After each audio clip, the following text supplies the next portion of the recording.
Mi suegra se reía mientras mi esposa firmaba el divorcio. Nos quedaremos con la mitad de tu dinero. Solté una carcajada y le mostré mi cuenta bancaria, $30, luego le mostré la cuenta de mi mamá. Casi se desmayan.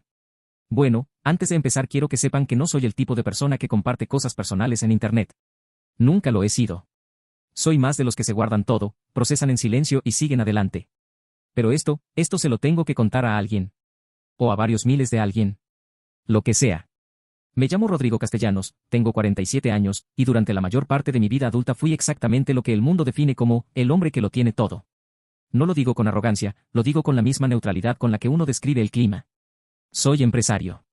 Fundé mi compañía de construcción y remodelación de interiores a los 29 años, con un préstamo de $40,000 que tardé 4 años en pagar y que me quitaba el sueño cada noche. Empecé con 3 empleados, una camioneta vieja que hacía un ruido espantoso y más deudas que sueños realizados.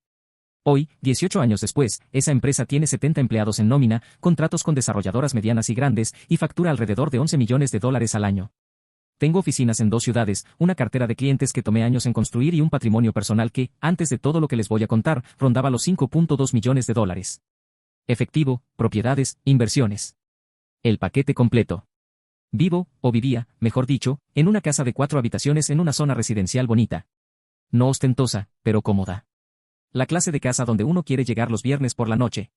Tenía 2 autos, vacaciones 2 veces al año, y la tranquilidad de saber que si mañana todo se derrumbaba, tenía suficiente ahorrado para reconstruirlo. ¿Lo que no tenía? Pareja. Durante mis 30 y tantos tuve 2 relaciones serias. La primera duró 3 años y terminó porque ella quería que me olvidara de la empresa los fines de semana. Yo no podía. No porque no quisiera, sino porque en ese momento la empresa era un bebé que necesitaba atención constante. Si yo me iba el fin de semana, el bebé se enfermaba y los lunes amanecía con crisis. Terminamos bien, sin drama, pero terminamos. La segunda duró 4 años. Esa sí dolió más. Ella era arquitecta, entendía los proyectos, hablaba el mismo idioma. Pero con el tiempo me dijo algo que se me quedó grabado a fuego: Rodrigo, tú no tienes una empresa. Tú eres la empresa. Y yo necesito un compañero de vida, no un socio silencioso que duerme en mi cama. No tenía razón del todo, pero tampoco estaba del todo equivocada. Eso también terminó. Para cuando cumplí 43, había hecho las paces con la idea de que quizás mi vida era simplemente así. Yo, mi empresa, mi madre que vivía a 20 minutos y me llamaba todos los domingos, y mis 2 sobrinas a las que les compraba juguetes ridículamente caros en Navidad. No era una mala vida. Era mi vida. Y entonces apareció Sofía. Sofía Ibáñez tenía 29 años cuando la conocí en una exposición de diseño de interiores a la que fui por razones estrictamente profesionales. Estaba mirando unos paneles de mármol sintético con una expresión de genuina fascinación que me pareció refrescante, porque en esos eventos la mayoría de la gente fingía saber más de lo que sabe. Ella no. Le hice un comentario técnico sobre las venas del material y en lugar de asentir como si lo supiera de sobra, me preguntó que cómo lo diferenciaba del mármol natural a distancia. Eso fue todo. 40 minutos después todavía estábamos hablando, ya no de mármol sino de sus estudios de diseño gráfico, de su trabajo como freelance para pequeñas marcas, de su sueño de abrir algún día un estudio propio. Era inteligente, curiosa, con un humor seco que aparecía exactamente cuando uno menos lo esperaba. Y sí, era preciosa. Cabello castaño oscuro, ojos café dorado, la clase de belleza que no grita sino que convence despacio. Intercambiamos números. Le escribí 2 días después. Salimos el siguiente viernes. Lo que siguió fue, sin exagerar, el año más feliz de los últimos 10 de mi vida. Sofía era atenta de una manera que no parecía calculada. Se aprendía los nombres de mis proyectos y luego me preguntaba cómo habían quedado. Cuando yo llegaba tarde y frustrado de alguna obra, no se ponía pesada con el «siempre trabajas demasiado», sino que calentaba algo de comer y escuchaba. Me hacía sentir que mi vida, con todo y sus complicaciones, era interesante. No una carga. Después de 8 meses de noviazgo, le propuse matrimonio. En casa, cocinando juntos un domingo. Sin anillo espectacular en ese momento porque no había planeado nada, simplemente se me escapó. Le dije que quería que fuera mi compañera de vida de verdad. Que me había dado cuenta de que era más feliz con ella que solo. Ella lloró. Yo también, un poco, aunque eso no lo menciono en persona. 2 semanas después fuimos juntos a elegir el anillo. $28,000. Ella protestó que era demasiado. Insistí. Debí haberla escuchado. Pero en ese momento yo estaba convencido de que era el hombre más afortunado del mundo. Había una persona, sin embargo, que no compartía mi euforia. Mi madre. Mi madre se llama Carmen Castellanos, tiene 71 años, es viuda desde hace 12, vive sola con una gata llamada Pimienta que detesta a todo el mundo excepto a ella, y es, sin ninguna duda, la persona más inteligente que he conocido en mi vida. No tiene estudios universitarios. Se dedicó a criar a sus 3 hijos mientras mi padre trabajaba. Pero tiene una capacidad para leer a las personas que yo solo puedo describir como sobrenatural. Cuando le presenté a Sofía, mi madre fue cordial. Educada. Amable incluso.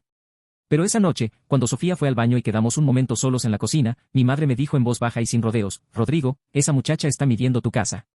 Me reí. Le dije que no dijera eso. No me estoy riendo, hijo, dijo ella. Esa muchacha entró y en 10 minutos ya había hecho inventario mental de todo lo que tienes. Los ojos no mienten. Ella no mira tu casa como alguien que quiere vivir en ella. La mira como alguien que está calculando cuánto vale. Le dije que era injusta. Que Sofía no era así.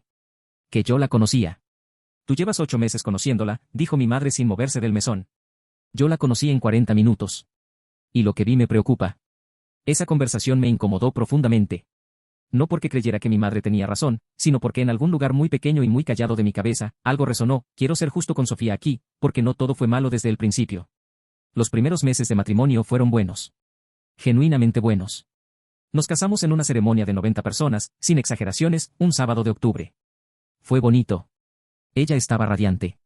Yo estaba feliz. Pero hay cosas que con el tiempo uno aprende a leer de manera diferente. Como cuando ve una película por segunda vez y de pronto nota los detalles que la primera vez pasaron desapercibidos porque no sabía lo que venían. El primer detalle que ahora leo diferente, Sofía dejó de trabajar 3 semanas después de la boda, me lo dijo con toda la naturalidad del mundo. Rodrigo, creo que es buen momento para enfocarme en lo nuestro y en desarrollar mi estudio propio. Tenemos la estabilidad para que yo pueda tomarme el tiempo de hacerlo bien. Sonó lógico. Sonó como un plan. Le dije que perfecto, que si necesitaba capital para su estudio yo lo ponía. Ella dijo que todavía estaba en la fase de planificación. 18 meses después, el estudio propio seguía, en fase de planificación. Nunca hubo una reunión con un cliente. Nunca hubo un portafolio armado. Nunca hubo nada concreto. Pero sí hubo viajes. Un fin de semana en Miami con amigas. Una semana en Cartagena para inspirarse. Una escapada a Ciudad de México que no recuerdo exactamente a qué fue. El segundo detalle, los gastos. Sofía tenía acceso a una tarjeta adicional vinculada a mi cuenta personal. Para gastos de la casa y personales, razonables. Los primeros 3 meses, los gastos estaban bien. Alrededor de 3.000 a 4.000 dólares mensuales, que para nuestra situación era perfectamente manejable. Al quinto mes, 8.200 dólares. Ropa, cenas, el spa al que empezó a ir 2 veces por semana. Le pregunté con cuidado. Me dijo que estaba encontrándose a sí misma después de años de trabajar bajo presión. Le dije que bien, que solo quería estar al tanto. Al octavo mes, 12.400 dólares. Empecé a revisar el estado de cuenta con más atención. Había compras en tiendas que yo no reconocía, cenas en restaurantes un martes por la noche cuando yo estaba trabajando hasta tarde, un vuelo doméstico que no recordaba haber aprobado. Le pregunté por el vuelo. Me dijo que fue a visitar a una prima. ¿Cuándo? El jueves de la semana anterior. ¿Por qué no me dijo? Rodrigo, ¿necesito pedirte permiso para ver a mi familia? No. Claro que no. Pero una llamada habría sido considerada. El tercer detalle, y este sí me tomó más tiempo ver, la relación con su madre, Consuelo. Consuelo Ibáñez tenía 54 años, era empleada de una agencia de viajes y vivía sola en un apartamento de 2 habitaciones a 40 minutos de nuestra casa. Desde el principio me había tratado con una amabilidad que siempre me pareció un poco demasiado. Demasiado efusiva, demasiado interesada en saber cuántos contratos tenía la empresa, demasiado curiosa sobre si tenía propiedades fuera de la ciudad. La primera vez que lo noté fue en una cena familiar, unos 4 meses después de la boda. Consuelo me preguntó, con toda la casualidad del mundo, si yo había pensado en diversificar inversiones, comprando propiedades en la playa. Le dije que tenía un apartamento en la costa que había comprado años atrás. Sus ojos brillaron de una manera muy específica. Me lo dijo con toda la naturalidad del mundo. Rodrigo, creo que es buen momento para enfocarme en lo nuestro y en desarrollar mi estudio propio. Tenemos la estabilidad para que yo pueda tomarme el tiempo de hacerlo bien. Sonó lógico. Sonó como un plan. Le dije que perfecto, que si necesitaba capital para su estudio yo lo ponía. Ella dijo que todavía estaba en la fase de planificación. 18 meses después, el estudio propio seguía, en fase de planificación. Nunca hubo una reunión con un cliente. Nunca hubo un portafolio armado. Nunca hubo nada concreto. Pero sí hubo viajes. Un fin de semana en Miami con amigas. Una semana en Cartagena para inspirarse. Una escapada a Ciudad de México que no recuerdo exactamente a qué fue. El segundo detalle, los gastos. Sofía tenía acceso a una tarjeta adicional vinculada a mi cuenta personal. Para gastos de la casa y personales, razonables. Los primeros 3 meses, los gastos estaban bien. Alrededor de 3.000 a 4.000 dólares mensuales, que para nuestra situación era perfectamente manejable. Al quinto mes, 8.200 dólares. Ropa, cenas, el spa al que empezó a ir 2 veces por semana. Le pregunté con cuidado. Me dijo que estaba encontrándose a sí misma después de años de trabajar bajo presión. Le dije que bien, que solo quería estar al tanto. Al octavo mes, $12,400. Empecé a revisar el estado de cuenta con más atención. Había compras en tiendas que yo no reconocía, cenas en restaurantes un martes por la noche cuando yo estaba trabajando hasta tarde, un vuelo doméstico que no recordaba haber aprobado. Le pregunté por el vuelo. Me dijo que fue a visitar a una prima. ¿Cuándo? El jueves de la semana anterior. ¿Por qué no me dijo? Rodrigo, ¿necesito pedirte permiso para ver a mi familia? No. Claro que no. Pero una llamada habría sido considerada. El tercer detalle, y este sí me tomó más tiempo ver, la relación con su madre, Consuelo. Consuelo Ibáñez tenía 54 años, era empleada de una agencia de viajes y vivía sola en un apartamento de 2 habitaciones a 40 minutos de nuestra casa. Desde el principio me había tratado con una amabilidad que siempre me pareció un poco demasiado. Demasiado efusiva, demasiado interesada en saber cuántos contratos tenía la empresa, demasiado curiosa sobre si tenía propiedades fuera de la ciudad. La primera vez que lo noté fue en una cena familiar, unos 4 meses después de la boda. Consuelo me preguntó, con toda la casualidad del mundo, si yo había pensado en diversificar inversiones comprando propiedades en la playa. Le dije que tenía un apartamento en la costa que había comprado años atrás. Sus ojos brillaron de una manera muy específica, era un martes por la tarde. Yo había llegado a casa antes de lo habitual porque se canceló una reunión. Sofía no estaba. Me serví un vaso de agua, dejé las llaves en el mesón de la cocina y fui a cambiarme de ropa. Al pasar por la sala, vi la cartera de Sofía abierta sobre el sofá. No la revisé. No soy de eso. Pero al lado había un papel doblado que sobresalía, y en la esquina visible se leía algo que me hizo detenerme, el nombre de un bufete de abogados. Específicamente, uno que yo reconocía porque había visto su publicidad en edificios del centro. Especialistas en derecho familiar y divorcios. Me quedé mirando ese papel 5 segundos completos sin tocarlo. Luego lo tomé. Lo desdoblé. Era una cotización de honorarios para un proceso de divorcio. Fechada 3 semanas atrás. El documento listaba los servicios, análisis patrimonial del cónyuge, estrategia de división de bienes, representación en proceso contencioso si aplica. Análisis patrimonial del cónyuge. Esas 4 palabras se me quedaron pegadas en el pecho como una estaca. Volví a doblar el papel, lo dejé exactamente como estaba, y me fui a mi cuarto. Me senté en la orilla de la cama y me quedé ahí un momento que no sé cuánto duró.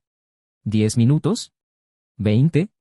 El tipo de momento en que el tiempo no existe porque el cerebro está ocupado procesando algo demasiado grande. Mi madre tenía razón. No, quizás tenía razón, ni puede ser que tuviera razón. Tenía razón. Desde el principio, en esa cocina, 40 minutos después de conocer a Sofía, mi madre lo había visto. Y yo la había ignorado porque quería que se equivocara. Porque necesitaba que se equivocara. Esa noche actué con una normalidad que me sorprendió a mí mismo. Sofía llegó a las 8, dijo que había estado con amigas, cenamos casi en silencio como era habitual últimamente, y nos fuimos a dormir. Yo no dije nada. No confronté. No pregunté. Tenía que pensar. Al día siguiente llamé a mi madre. Se lo conté todo en 10 minutos. Ella me escuchó sin interrumpir hasta el final, y cuando terminé de hablar, hubo una pausa breve antes de que dijera, Rodrigo, ¿tienes un abogado de confianza? Le dije que sí, que llevaba años trabajando con el mismo estudio para contratos de la empresa. Llámalo hoy, dijo. Antes de que ella llame al suyo. Y luego dijo algo más, hijo, lo que tenemos que hacer es proteger lo que construiste. Y hay una manera de hacerlo que es completamente legal. Escúchame. Lo que mi madre propuso sonó extraño al principio. Pero cuando llamé a mi abogado, Fernando Ríos, y se lo expliqué, él estuvo de acuerdo en que era perfectamente viable y, más importante, irreprochable desde el punto de vista legal. El plan era simple. Moverlo todo. Antes de que ella actuara, durante las 3 semanas siguientes, Fernando y yo trabajamos en paralelo con un contador externo que Fernando recomendó. La operación fue meticulosa y completamente legal. No estábamos escondiendo nada. Estábamos reestructurando la propiedad de activos dentro del marco que la ley permite, con documentación completa y fechas transparentes. La casa donde vivíamos, transferida a nombre de mi madre mediante escritura pública. Notariada, registrada, sin irregularidades. El apartamento de la playa, transferido al nombre de mi madre. Mismo proceso. Las cuentas personales, $4.1 millones movidos a una cuenta mancomunada donde mi madre era la titular principal. Yo tenía acceso operativo porque ella, igual que antes de todo esto, no maneja tecnología y me tiene como su administrador de confianza. Pero el titular del capital, legalmente, era ella. Las acciones e inversiones en mi empresa, reestructuradas en un fideicomiso a nombre de mi madre, con cláusulas que me mantenían como beneficiario pero que técnicamente sacaban los activos de mi nombre. Los 2 autos, uno a nombre de mi madre, el otro transferido al nombre de uno de mis sobrinos mayor de edad, con documento de cesión de uso a mi favor. Para cuando Sofía recibió los papeles del divorcio de su propio abogado, que llegaron un lunes por la mañana, entregados por mensajería, yo ya llevaba 2 semanas con todo en orden. Debo aclarar algo porque sé que van a pensar, pero ¿por qué no confrontaste primero? ¿Por qué no hablaste con ella? La respuesta honesta es que lo consideré. Estuve a punto de hacerlo el fin de semana anterior. Pero Fernando me dijo algo que me frenó: si la confrontas antes de que esté todo en orden, le das tiempo para cambiar la estrategia o para actuar más rápido. El papel que encontraste prueba que llevan semanas planeando esto. Tú no puedes darte el lujo de ser emocional ahora. Tenía razón. Así que esperé. Cuando Sofía llegó a casa ese lunes con los papeles en la mano y me los entregó con una expresión que mezclaba alivio con cierta crueldad calculada, yo los tomé, los leí, y dije: está bien. Hablaré con mi abogado. Ella pareció sorprendida por lo tranquilo que estaba. Quizás esperaba llanto. O gritos. O una negociación. No hubo nada de eso. 4 semanas después estábamos en la oficina de Fernando para la reunión formal de revisión de activos previo a la audiencia de divorcio.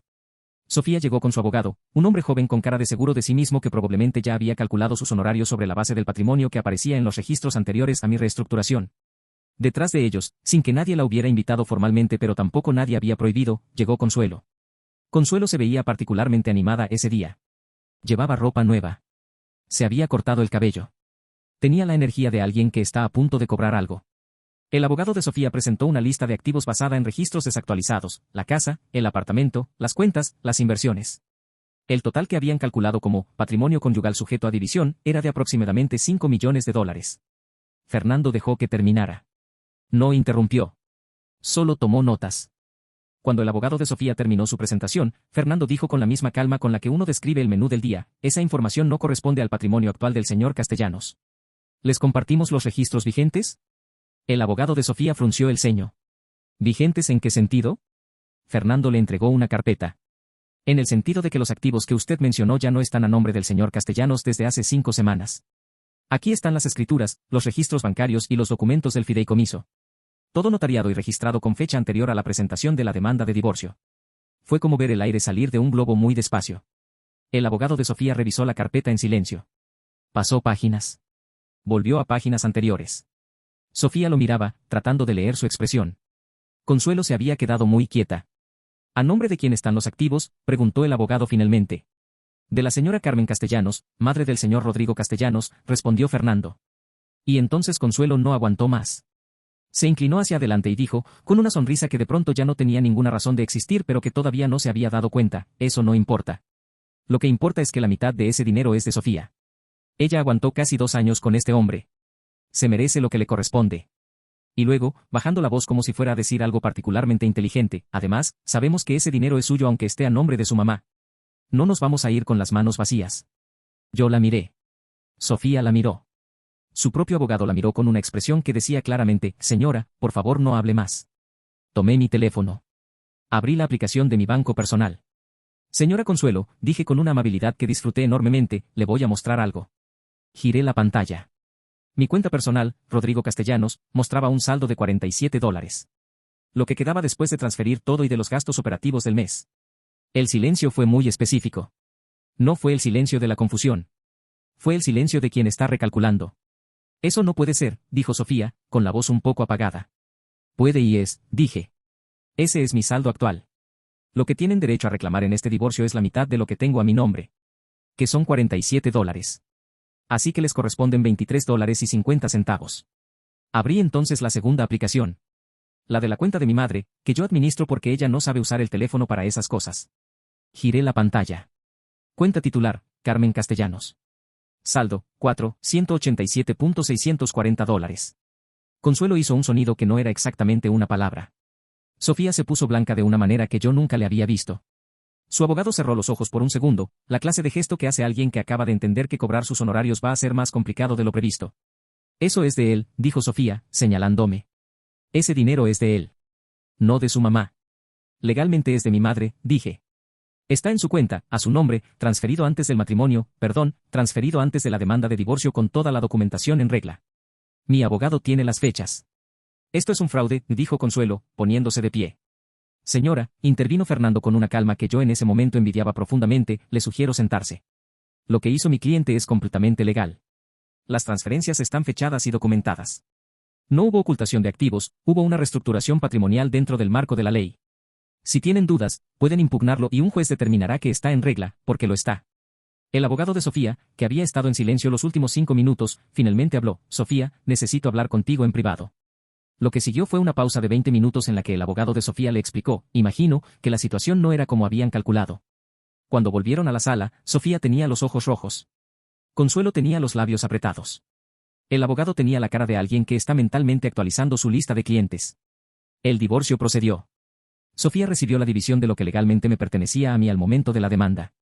Que era, en efecto, muy poco. Hubo una compensación por el tiempo de matrimonio que Fernando había anticipado y para la cual yo había separado $15,000, porque no quería que hubiera disputas adicionales y porque, francamente, era un monto manejable. Sofía lo aceptó porque era lo único que podía obtener. Consuelo salió de esa oficina sin decir una palabra más. La vi por el espejo retrovisor cuando me iba. Seguía de pie en la acera, mirando al frente, con la expresión de alguien que acaba de llegar al final de un plan que llevaba meses construyendo y descubrió que el edificio era cartón. Me permití una sonrisa pequeña. Solo una, las semanas que siguieron al divorcio fueron extrañas de describir. No fue alivio exactamente. Fue más como cuando uno tiene un dolor de muelas durante meses, se lo sacan, y el primer día no siente alivio sino simplemente ausencia de dolor. Y esa ausencia se siente rara porque el cerebro no sabe bien qué hacer cuando algo que ocupaba tanto espacio de repente ya no está. Volví a dormir solo en la casa, que ahora técnicamente era de mi madre pero en la que yo vivía igual. Volví a trabajar con la misma intensidad de siempre, que durante el matrimonio había sido fuente de conflicto y que ahora era simplemente mi ritmo natural sin que nadie lo cuestionara. Fui a cenar a casa de mi madre el domingo siguiente al cierre legal del divorcio. Ella había hecho arepas con nogao, que es lo que cocina cuando sabe que uno necesita algo que sepa a hogar y no a restaurante. Comimos los dos solos, con pimienta rondando debajo de la mesa como siempre, y en algún momento mi madre dijo, ¿cómo estás, hijo? De verdad. Le dije que estaba bien. Que no estaba triste exactamente, sino más bien, defraudado. Que lo más difícil no era el divorcio en sí sino aceptar que lo que yo había creído que era real no lo era. Que los 2 años de matrimonio habían sido una actuación de la que yo era el único que no estaba leyendo el guión. No fuiste ingenuo, dijo mi madre. Fuiste generoso. Y esas dos cosas se parecen mucho cuando te las usan en contra. Me quedé pensando en eso un rato. Transferí todo de vuelta a mi nombre 3 meses después de que el divorcio quedó totalmente finalizado. Fernando se encargó del proceso. Todo volvió a estar como estaba antes, solo que ahora con documentación adicional muy bien ordenada en caso de que alguien quisiera impugnar algo en el futuro, que nadie hizo. Por un tiempo no supe nada de Sofía ni de Consuelo. Eso cambió unas semanas después de una manera que no esperaba. 3 semanas después del cierre del divorcio, recibí un mensaje en mi teléfono de un número que no tenía guardado. El mensaje decía solo, Rodrigo, soy Andrea. La prima de Sofía. Necesito hablar contigo. Es importante. Andrea. La prima de Sofía que, según Sofía, había visitado durante aquel viaje en avión que encontré en el estado de cuenta. La misma Andrea que, según me enteré después, había intentado advertirme sin que yo lo supiera. La llamé esa misma tarde. Andrea tenía 32 años, vivía en otra ciudad, y hablaba con la precisión de alguien que ha estado guardando información durante mucho tiempo y ya no puede más. Me dijo que había intentado contactarme antes, que le había dicho a Sofía que lo que estaban haciendo estaba mal, que había tenido una pelea fuerte con Consuelo al respecto, y que desde entonces estaba prácticamente excluida de la familia. ¿Qué querías decirme?, le pregunté. Quiero que sepas que esto empezó antes de que te casaras, dijo. Mucho antes. Y me contó. Según Andrea, la estrategia no fue idea de Sofía sino de Consuelo. Consuelo llevaba años observando el mercado, como ella misma lo llamaba. Había tenido conversaciones con Andrea sobre cómo la gente inteligente asegura su futuro, y sobre los hombres que trabajan solos y no tienen a nadie que los proteja. Andrea me dijo que en algún punto, Consuelo había mencionado mi nombre específicamente, después de que Sofía me conoció en esa exposición de diseño. ¿Sofía fue a esa exposición por casualidad?, pregunté. Silencio. Andrea. No exactamente, dijo. Consuelo vio tu nombre en una lista de asistentes que se publicó en la página del evento.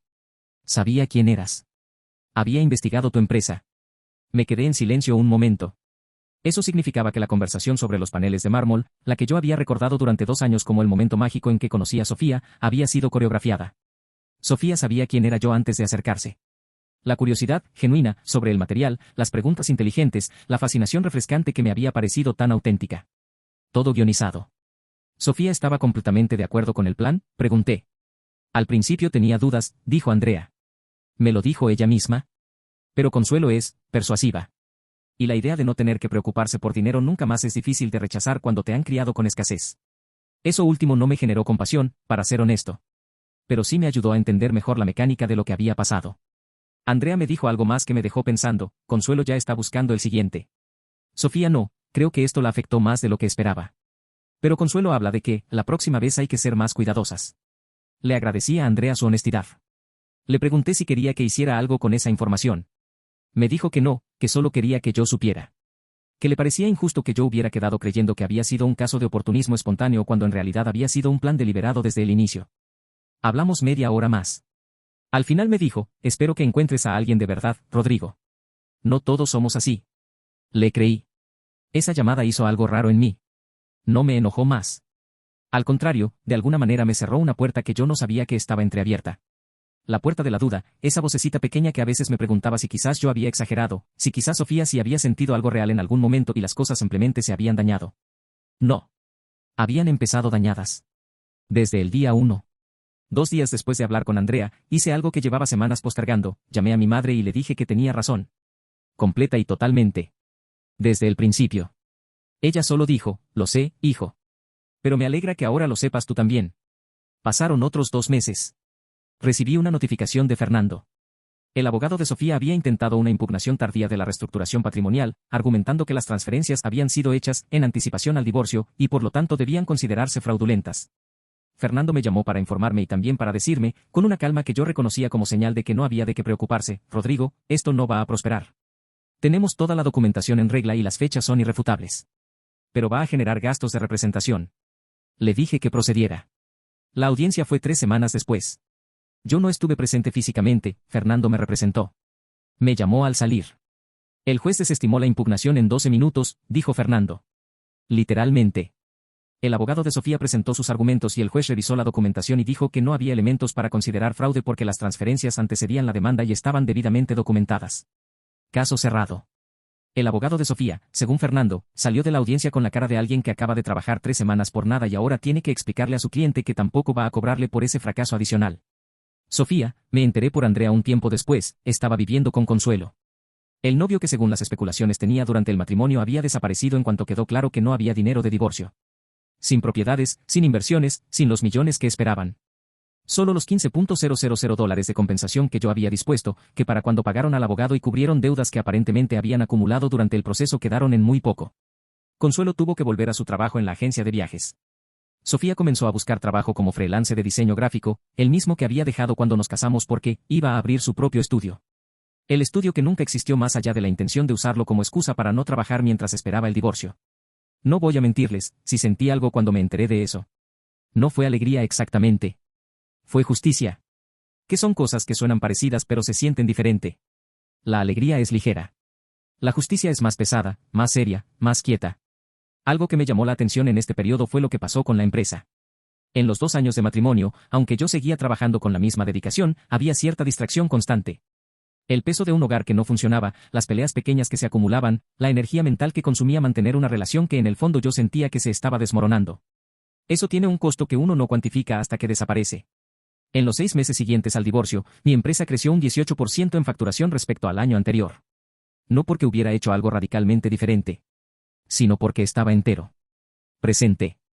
Sin una fractura interna consumiendo recursos. Eso también es un número que vale la pena mencionar. Pasaron otros 2 meses. Recibí una notificación de Fernando. El abogado de Sofía había intentado una impugnación tardía de la reestructuración patrimonial, argumentando que las transferencias habían sido hechas en anticipación al divorcio y por lo tanto debían considerarse fraudulentas. Fernando me llamó para informarme y también para decirme, con una calma que yo reconocía como señal de que no había de qué preocuparse, Rodrigo, esto no va a prosperar. Tenemos toda la documentación en regla y las fechas son irrefutables. Pero va a generar gastos de representación. Le dije que procediera. La audiencia fue 3 semanas después. Yo no estuve presente físicamente, Fernando me representó. Me llamó al salir. El juez desestimó la impugnación en 12 minutos, dijo Fernando. Literalmente. El abogado de Sofía presentó sus argumentos y el juez revisó la documentación y dijo que no había elementos para considerar fraude porque las transferencias antecedían la demanda y estaban debidamente documentadas. Caso cerrado. El abogado de Sofía, según Fernando, salió de la audiencia con la cara de alguien que acaba de trabajar 3 semanas por nada y ahora tiene que explicarle a su cliente que tampoco va a cobrarle por ese fracaso adicional. Sofía, me enteré por Andrea un tiempo después, estaba viviendo con Consuelo. El novio que según las especulaciones tenía durante el matrimonio había desaparecido en cuanto quedó claro que no había dinero de divorcio. Sin propiedades, sin inversiones, sin los millones que esperaban. Solo los $15,000 de compensación que yo había dispuesto, que para cuando pagaron al abogado y cubrieron deudas que aparentemente habían acumulado durante el proceso quedaron en muy poco. Consuelo tuvo que volver a su trabajo en la agencia de viajes. Sofía comenzó a buscar trabajo como freelance de diseño gráfico, el mismo que había dejado cuando nos casamos porque iba a abrir su propio estudio. El estudio que nunca existió más allá de la intención de usarlo como excusa para no trabajar mientras esperaba el divorcio. No voy a mentirles, si sentí algo cuando me enteré de eso. No fue alegría exactamente. Fue justicia. Que son cosas que suenan parecidas pero se sienten diferente. La alegría es ligera. La justicia es más pesada, más seria, más quieta. Algo que me llamó la atención en este periodo fue lo que pasó con la empresa. En los 2 años de matrimonio, aunque yo seguía trabajando con la misma dedicación, había cierta distracción constante. El peso de un hogar que no funcionaba, las peleas pequeñas que se acumulaban, la energía mental que consumía mantener una relación que en el fondo yo sentía que se estaba desmoronando. Eso tiene un costo que uno no cuantifica hasta que desaparece. En los 6 meses siguientes al divorcio, mi empresa creció un 18% en facturación respecto al año anterior. No porque hubiera hecho algo radicalmente diferente, sino porque estaba entero. Presente. Sin una fractura interna consumiendo recursos. Eso también es un número que vale la pena mencionar.